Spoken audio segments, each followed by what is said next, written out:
Hi everybody, I'm Johnny Scoville and this is Chase the Heat. Haven't ridden in a few days and it's bummed me out. I'm sitting on a Yasul S1M and this is, think Peloton, but a fraction of the price. Think a smarter buyer. If it's so important for you to have the name Peloton on the bike, you can spend $1,500 or more. Blown out packages are ridiculous. This is $499. If you use the promo code Johnny, there's a link in the description box. You can buy this bike for $100 cheaper. So for $399. Go to the Yasul website. There'll be a link in the description box. Just scroll down and compare this bike with the Peloton and the bike that's made from Track, and you'll be absolutely floored. Look, if it's just that important for you to have the name Peloton on your bike, you go for that. I'd rather spend my money on this, get an amazing bike, save that money and use that for something better. Anyhow, today what we're going to do is I'm going to Dianchi China. Now, I have not ridden in Dianchi China before. So we're going to do that today. I'm going to do 45 minutes, I'm hoping, and we're starting. No, hold on.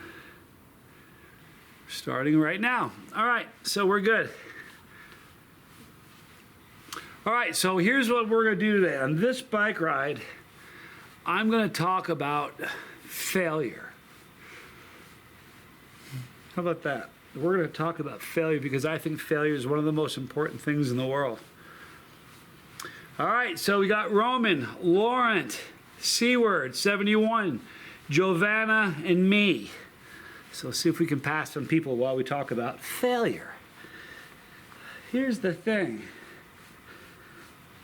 It's, we don't learn from our victories. We all want to win. We all want to be, cross the finish line with our hands up and be first or whatever. And while that's fun and can be profitable, these are not comfortable, it can be profitable, fun, but you don't learn from it. And there's a quote, I probably should have memorized it or had it hanging here. There's a great quote I read by Michael Jordan. I'm paraphrasing, so please don't be upset with me. I'm butchering it. Essentially what he said was, like 20,000 times I've missed. 1,500 times my team trusted me with the last shot of the game, and I missed. I have failed over and over and over again in my life, and that is the reason I'm a success. There's a lot of great quotes like that. Jimi Hendrix said the only failure is not learning from your mistake. There's a lot of great quotes. Edison said, every failure is, I think it was Edison, every failure is a chance to start again new, but this time more intelligently. So, you look at Ray Kroc, and I'm going to get people that say Ray Kroc's a thief. He was, but Ray Kroc failed business after business after business. This is flat. This is great. He failed over and over and over again. He finally made some moves that made him a success, but I'm going to use me as an example. I got into college primarily because I was given, I charmed my way through high school and I was a great athlete. So I got into a pretty good college and failed out. I failed out of it. I got in trouble academically just because I was farting around. I wasn't going to class. Excuse me. Sorry. And I failed out. I needed to get it. They warned me. They said, you need to get a 2.0, Johnny, or we're kicking you out of the school. And I got a 198. A 198. And I went in to appeal my case. And they said, what part about 2.0 didn't you get? And they were right. And they kicked me out of school. I applied at a neighboring state school. Applied myself for a semester and got very good grades. Reapplied to the university that I was at. They accepted me back again. But it's just been one failure after the other.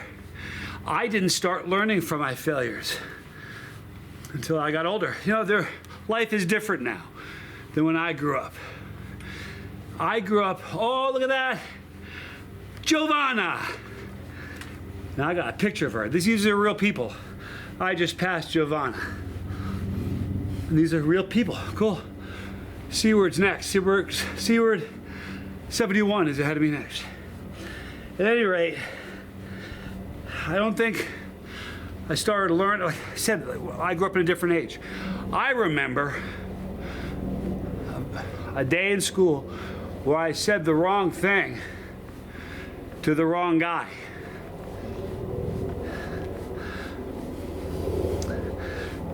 One of my earliest beatings. Here's the funny part. I said, all right, note to self. Don't do that again.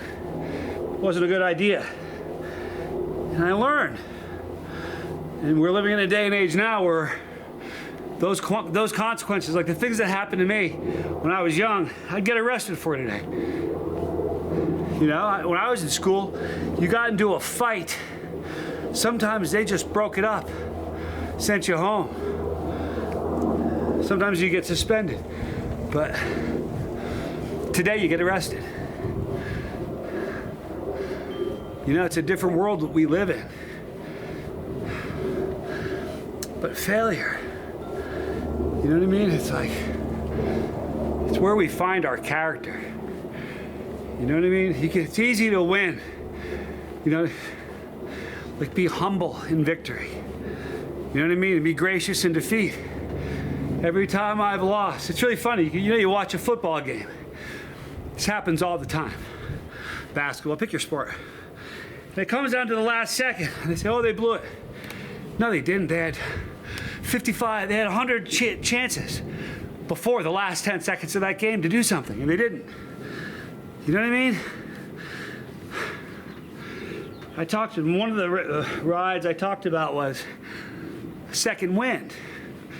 And believe it or not, a lot of us, and I'm not pointing the finger at anybody, just stuff that I know. A lot of us don't apply ourselves. We don't push ourselves. So you take the first hit and you check out. You know, if you keep going, you realize that you have a second wind. You know, it's a real thing, second wind. As a runner, I remember running, feel like I was going to die. And you get this burst, second wind. It's not just a cool expression, you guys. It's a real thing.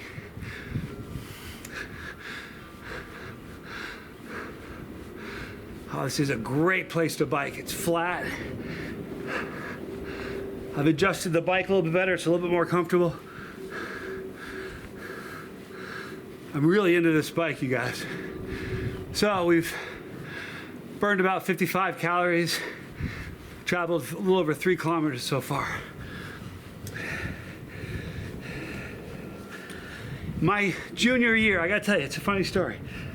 We had a freshman year in football. Had a great guy as a coach. He also was my tennis coach, which I was a far better athlete in tennis than any other sport. However, my freshman year, he was also the football coach. He was a wonderful man. Still is, he's alive. Jack. He's hilarious. He's a funny guy. He was a better tennis coach than a football coach. He was more concerned with conditioning than anything else. And conditioning is important, but you gotta know plays.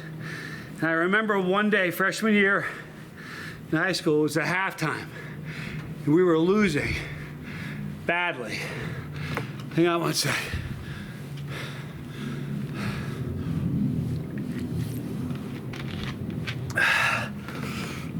We were losing badly. And we're in the locker room.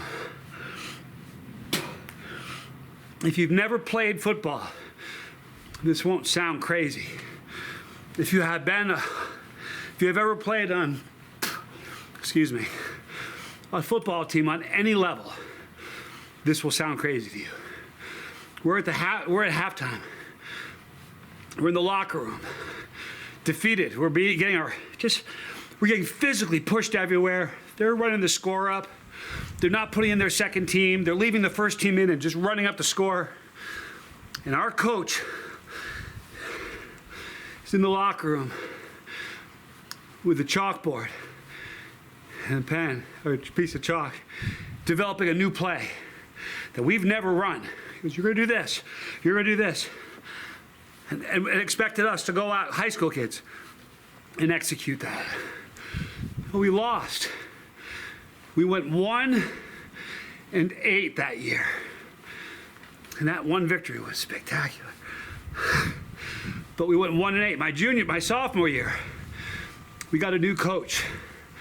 And he was the former head coach of the Coast Guard Academy football team. By the way, funny story about my tennis coach, the football coach. I was really good in tennis. My freshman year, he said, coming back from a match, he's like, "Not a lot I can instruct you in. If you want advice, talk to me." He was a pretty good coach. At any rate, sophomore year, we got a coach from the Coast Guard. And this dude was a football coach. And he was amazing. And he got a team that went 1-8 the year before. I think we went 7-2 or something, or 6-3. I don't know what it was. It was really good, just an amazing year. But all the while this was happening, there was a team that we played. I won't tell you their name because you can find it. But just know this. The high school that I went to had, and you can, verifiable. We had like a 20+ year losing streak to this school. So when we would play them, there were guys in the crowd, grown men, that were on a losing team to this. So it was a rival beyond rivals. And we lost to them my sophomore year, sophomore year. And my junior year came around, and this team was flogging us. They were bigger, we were a smaller team. We ran a Delaware wing tee offense, which is kind of a finesse offense. The biggest difference with the Delaware wing tee offense is that you never block somebody head up. You're always on a slant, which means a smaller guy can push around a bigger guy. So if you're a smaller team and you're playing a team that's much bigger than you, the Delaware wing tee is a great offense. Regardless, my junior year, we're getting killed. We start getting killed immediately. The first quarter, they're already up, I don't know, at least 2 or 3 touchdowns immediately. So my coach, who was just a star, and this is how the spirit of high school football should be, he realized we were getting killed. Everybody was going to get a chance to play that day. This is a day that people that that suited up, they were cannon fodder during the week for the varsity team that we pushed around to practice. Everybody got a chance to play. Well, while we were doing this, putting in second string, third string, water boys were playing. We let everybody play. This team ran up the score and beat us 53-0.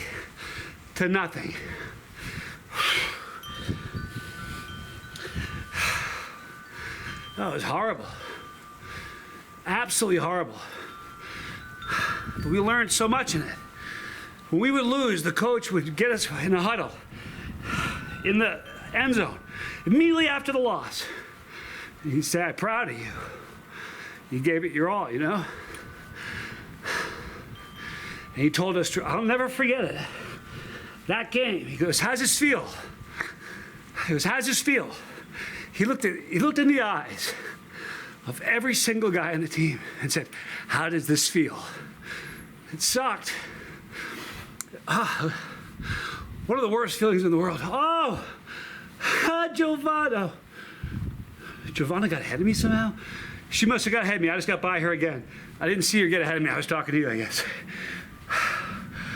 Anyway, he said, remember how this feels. Tuck it in. Remember how this feels. Learn from it. The next year, you know what? I blew this. It was the sophomore year that happened. That was my sophomore year that they ran up the score 53-0. So my junior year, okay, so I'm not starting yet on varsity. I'm starting playing both ways on JV and playing second string on varsity. I was a tight end on offense and a defensive end and an outside linebacker on defense. Anyway, it's an amazing game. We're playing this team, and it's 0-0 in the third quarter. Like, they're not killing us, and we're not falling down. And the dude that played first string, his name was Joe, and they called the play. It was a tight end hot pass. And all that is the quarterback gets a snap, stands up, and just dumps it over the middle because the tight end is immediately doing a slant across the middle. Tight end hot pass, it was called. And the ball was really high, and he had to jump to get to it. And the middle linebacker got him so hard he never played another down. Anyway, he got hurt bad. He was done for good. And my coach was Scoville. And I ran up to him. He grabbed me by the face mask. He used to do that to you. When he give you the play to run into the quarterback, he would grab you by the face mask and look you in the eye. And he said, buck right wing, buck right wing, bootleg counter trap left on the color. That was the play. And for me, it was one of the rare opportunities in high school, in the division I played. If you were a tight end, you blocked. That was your job. Once in a blue moon, you'd catch a pass. But you were a blocker.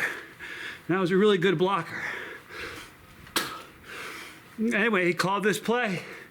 And my pass pattern was a flag. They call it that because you run down and you run to the flag. And I ran down, and the defensive end was thinking we were running the ball. So his first couple steps were towards the line of scrimmage. And that's all I needed to get by him. And I ran my pattern. I looked off my shoulder, and the ball was in the air. I caught it. We were on our own, I think, 10 or 15 yard line. So we were in, it was bad. It was a scary place to be. I had never been past the secondary defense with a football ball in my hands before. Not even in a practice, because I blocked. But I had great hands, really big mitts. And I caught the ball, and if I was seasoned, I would have run towards the end. You know, if I ran down the middle of the field, and this dude behind me was faster than I was. And he caught me on the 5 yard line. He tackled me. That place we played, it was away. It was at their field. So this was a big deal. The team went nuts. The very next play, buck trap right wing. And Dean, won't say his last name, Dean punched it in, scored 6 points. Our coach said, we're not kicking a field goal, because in the chance that they get, we're going for 2 points. And we did. We ran for 2 points and got it. We were up 8-0. And we held them off in the fourth quarter. And here's the crazy part. It's the fourth quarter. We're in our own end zone on defense. Their ball, I mean, when you're on defense and you're lining up in your own end zone, that is a horrifying feeling, because that means the line of scrimmage is like right there. All you gotta do is walk across and it's a score. and they have 1st and goal to go. On like the 2 or 3 yard, 4 chances. If you don't know football, that means the ball is on the 2 or 3 yard line. They just have to move it, advance it 3 yards. They have 4 chances to do so. If they do it, they score a touchdown. If they make a 2-point conversion, we're going to overtime. The coach calls a timeout. Hey, they just say congratulations on my achievement. I don't know what I did, if I did something. Maybe I passed somebody who wasn't paying attention. Anyway, so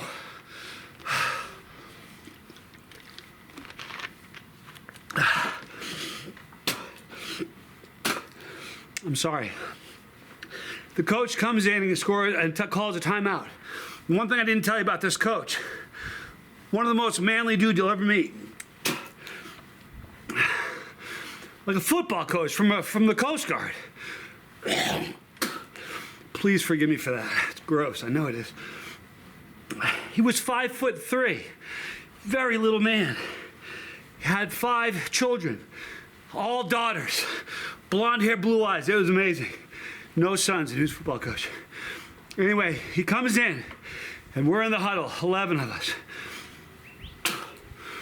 He squats down. He looks around. Make eye contact with every guy in the huddle. And you know what he said? I'll never forget it. He goes, I like our position. I like our position. We were just like, what? We're in the end zone. Like, we're in our own end zone. We were a smaller team, much smaller than they were. He looks around and goes, I need a hero. One of you needs to step up. I need a hero. Who's going to be my hero? And he had 11 guys that would have run into a fire for him that day. We stopped them 4 times, and we won the game 8-0 and broke a 2-decade losing streak.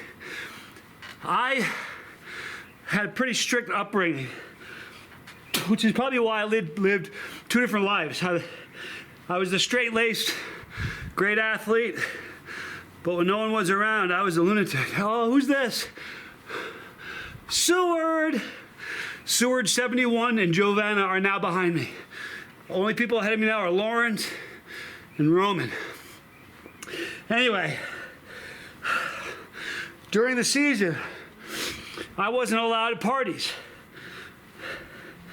It just wasn't something we would do. My dad never missed a football game of mine. He missed 1 football game of mine my whole life, and it was that one, because he was on a business trip. It didn't matter. It didn't bum me out at all. Now, on Monday after the game, we always had game night in the auditorium of the high school.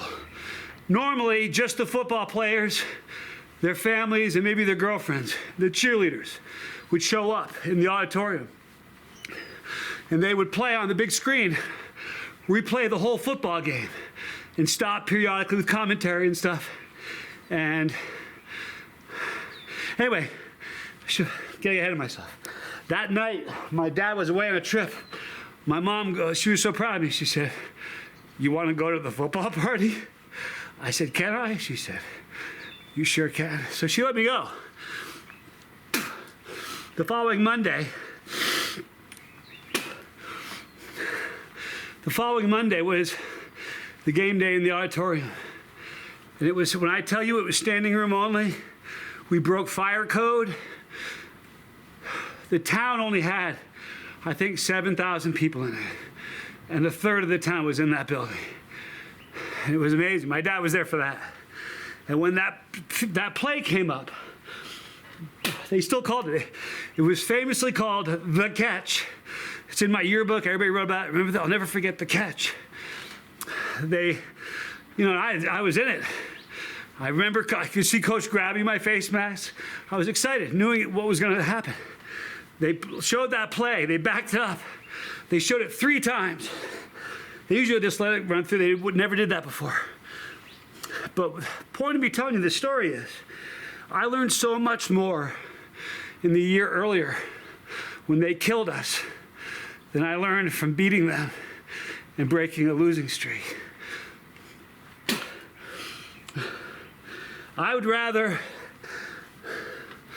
like, here's a funny thing. When you're young, you think that money makes you happy and that things will. But then you acquire some things, if you're fortunate, and you realize that those things don't make you happy. It's pretty hollow.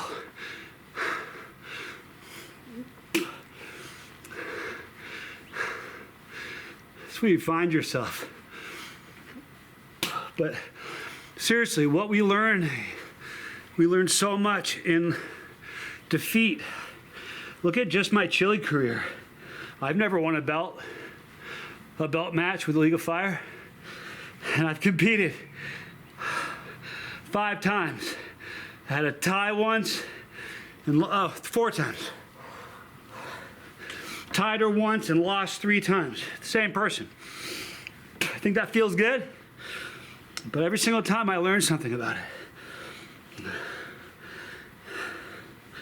I never want to be the kind of person who, when I lose, say, yeah, but the sun was in my eyes. It was cold that day. I had stomach cramps the night before. I didn't feel good. You know what? I'm never going to make that. I'm not that guy. So when I make a mistake,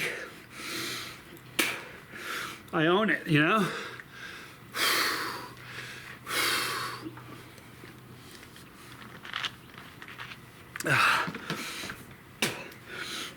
I don't know if you missed the last couple videos.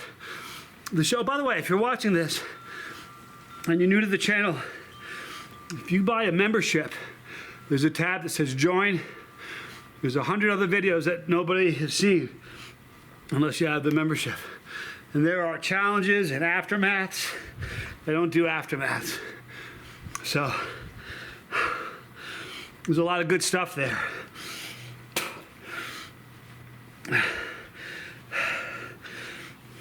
But what I was going to say was, because of the show Super Hot, I was approached by a major fast food chain. They're here in the US, but they're worldwide. And they asked me to do some commercials for them. So I said, nah. No, I jumped at the chance. So we'll be shooting one very soon, but I told everybody to guess. Now, I want you to know, before I did that video, I spoke with my person. I said, can I tease? She goes, don't say the name, don't say the space, not spice, but space. Like burgers, pizza, or anything like that. She said, but tease it.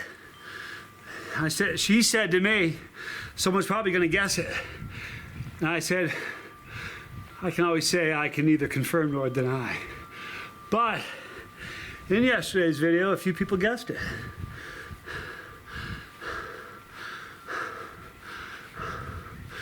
But these are fun videos because, to be more accurate, these are all stunts. None of them are just a video. In fact, when I was first approached by her, and I said this in a video the other day, but she said, we loved your skydive, that was wicked cool. She said, are there any crazy stunts you've wanted to do, but they've been out of your reach because of budget? I just laughed and said, oh yeah. So I gave her 8, and they liked them all. Excuse me. I'm approaching 30 minutes. 210 calories burned, a little over 12 kilometers. It's really weird, I don't know why.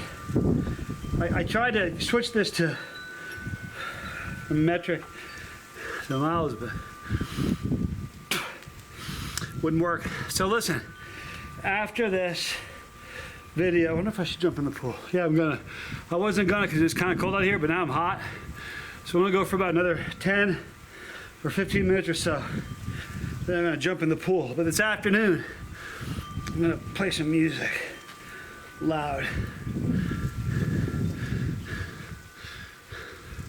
Well, I've kept ahead of Joana and Seward 71. Laurent and Roman are still ahead of me. I've seen Roman before. That and the fact that Joana has a real picture of her in her icon tells me that these are just real people that happen to be riding the same track the same day I am. I'll bet there's a way for me to find out how far ahead Seward 71 is. Or, oh, no way. Seward just passed me. I thought about eating some peppers while I ride, but in order to, I can't ride like this on a full stomach, and I don't want to eat peppers on an empty. So there's sort of a conflict there. So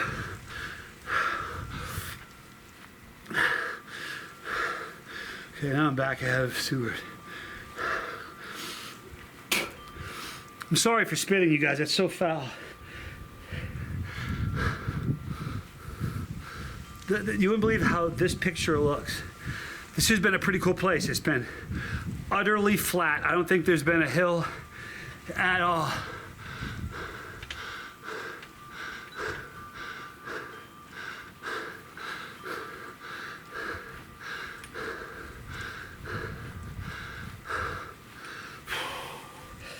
The water I'm drinking is not Coke, it's water with electrolytes in it.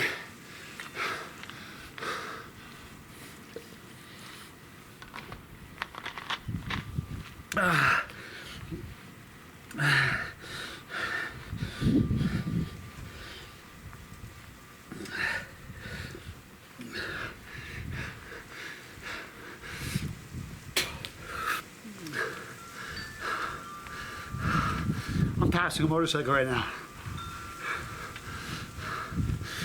Oh, my sweat is stinging my eyes.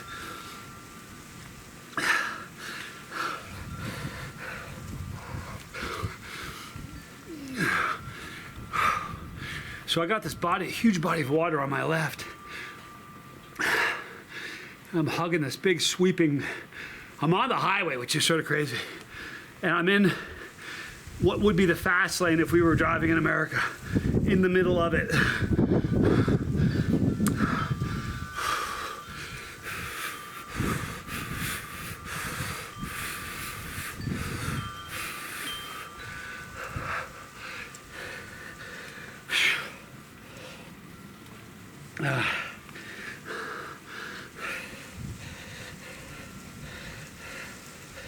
This bike is amazing.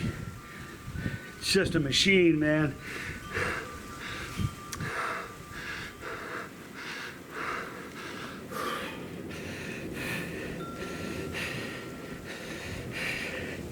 I feel it taking those 2 days off, though. I have a plan. Yesterday, I had a conference call. Yesterday was a busy day. I had a conference call with ES Power Drink. And they are going to be a sponsor. They're going to be the official drink of Chase the Heat. It's a great drink just to drink, but it's a great energy drink. Good stuff in it. It tastes, it's heated with Trinidad Moruga Scorpion. My mom, a non-Chilean. What did I just do? I just turned around. I just did a 180 in the road. I don't know why. That's really weird. Huh. And I'm going through red lights, but they're flashing, so I don't know what that means in China. It's not like they can ticket me.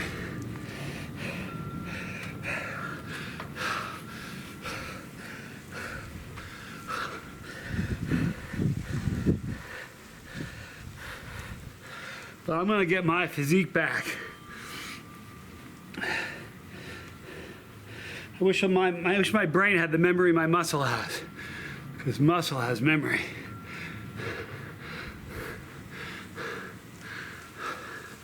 There was a glitch in the game right there. I was pedaling about 75 RPM, and I just stopped. And then a second later, I appeared somewhere else, clipping right along.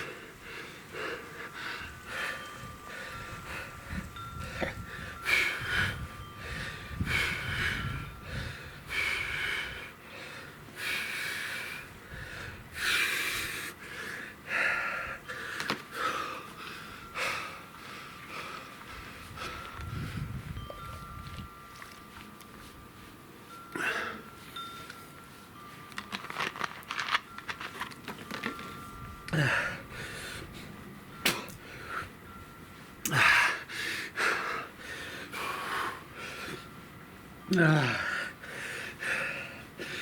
you know how many businesses? Excuse me, I'm sorry. Do you know how many businesses Tommy and I had that failed? So many. When I started Chase to Eat, you know what I did? Better yet, you know what I didn't do? I didn't go to my friends and say, hey, I'm gonna start a channel. Because you know what they would have said? Why? I didn't tell my family either, believe it or not. I think the first time I told my mom and dad, I think we had 3,000 people. We're in that neighborhood. They would have all told me no. When I get something in my head, I'm not going to hear opposition. Even if you're in my face saying it, I'm not going to hear it.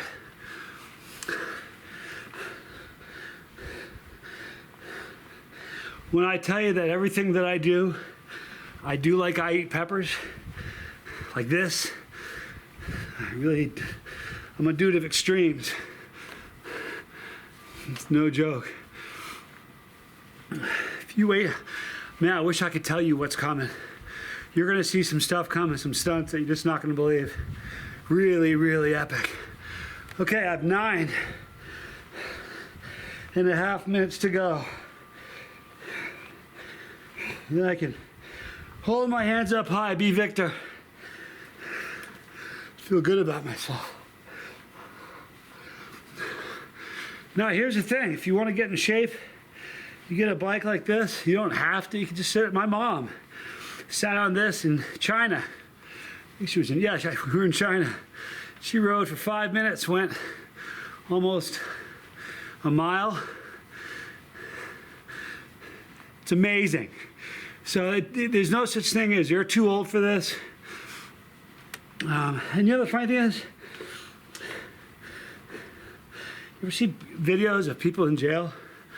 A lot of times guys are so ripped in jail, it's not funny. They're not getting supplements in there. They're working out. There are a million different exercises you can do in a cell. So there's, your home is a gym, your apartment's a gym. Even if all you do is go outside and walk a little bit. If you have stairs, instead of taking the elevator, take the stairs. But the more you move, I'm convinced that when we stop moving, we start dying. I also saw something today that said studies are showing that isolation can it increases your chances of death so much you wouldn't believe it. And with the plandemic, so many people became so isolated. It's terrifying. We're all hungering for connection. A lot of YouTube videos, you're just going to watch a documentary. You can't really interact with the person that's there. Everybody here is a part of it. It wouldn't be the same without you. I'm talking to you, You watching this right now. It wouldn't be the same without you. Okay, so almost 38 minutes behind me, 278 calories burned, almost 17 kilometers traveled. Pardon me for spitting. That is the foulest thing. I'm sorry. I really am. I apologize for that.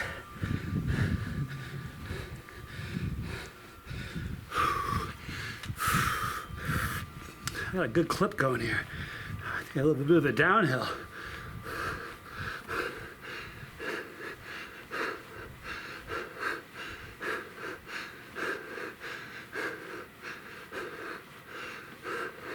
Oh, that's why. We got a hill here. Tease me with that slope. Sorry. There's a game. It was on Dreamcast, the video game system Dreamcast, and it was, I can't remember the name of the game. I've talked about it before, but it was a game where you travel around the highways in Japan near the airport. You'd buy a car and race, and you'd win races and upgrade your car and stuff. It's the only game I ever beat in my life. It's got to the point where I did it all. But if I ever get stuck in Japan, I can get you to the airport in a hurry. I had those roads, so I knew them. It was amazing.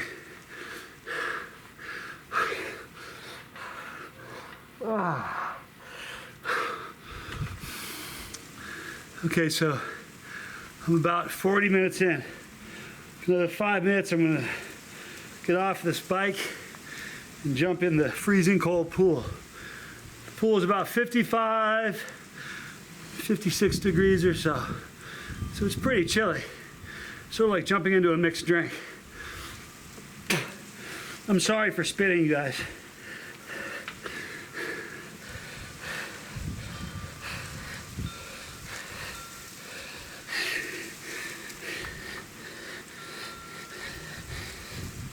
But the bottom line is, when we lose, try to remember something from it. When I was young and when there was a problem, my mom and dad were solution-based thinkers. So when we have a problem, we go at it with a solution-based kind of mentality. Instead of saying, oh God, we're screwed, it's like, okay, let's see what we can do here. And it's been helpful. I was with my dad once. We were selling a car, driving it from one place to another. This was a place that said if you can push it in, wheel it in, it doesn't have to work, doesn't have to run, we'll give you $500 towards any car. And this car wasn't worth that. And we were driving up this access road. It was like that, steep as can be. And the generator and the alternator just dropped. We stopped the car, it was hanging. My dad looks at me and he looked at it for a while. I said, what are we gonna do? He said, we'll figure it out, hang on. And the way it was set was 2 eye loops, and it held in with a bolt that held it up through 2 eyelets like that, but the bolt was gone. My dad looked at me and goes, Johnny, go find a stick, big around as your thumb and about 8 inches long. I went roaming around in the bushes and I found a stick. He lifted up and slid it through, wrapped something on one end and something on the other, and it got us to the destination. But I was talking about my dad yesterday.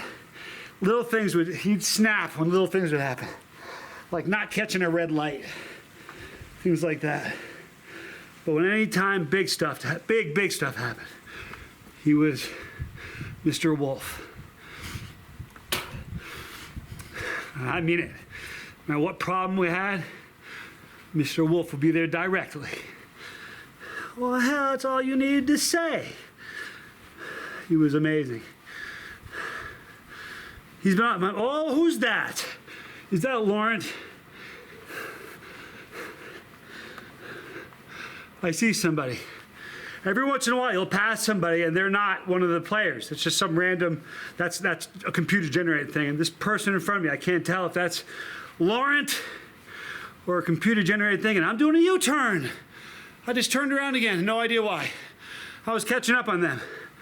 And it just turned me around. Why did it do that? I was gaining on them. Do you see me turn? Didn't lean, none of that.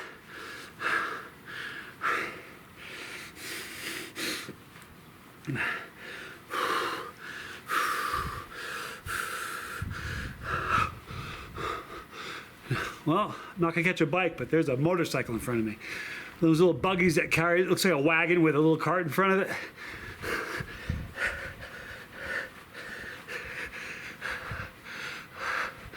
I'm not gonna catch him. No, he's got an engine. Oh no, he's slowing down. And there he is, behind me. To be fair, he stopped. I didn't pass him. He pulled over for some reason. Still counts. Victory. All right, so today's lesson, when you lose, when you fail, learn from it. Don't blame anybody. Learn something from it. It's in those failures you find success. It's in those failures you find the reserve, the intestinal fortitude to keep going when everything says why. There's no point. Okay, it just says completed.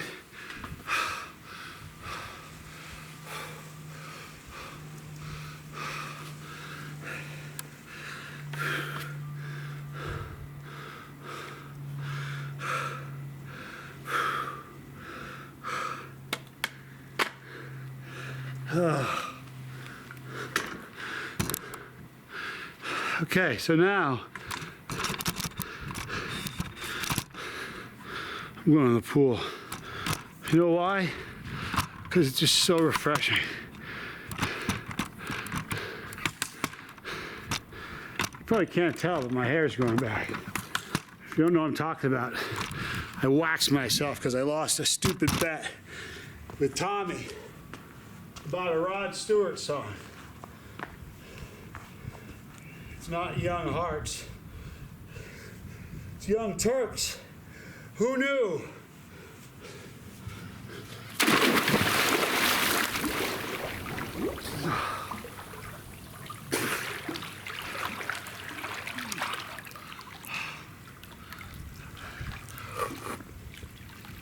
All right. Boy, this feels good.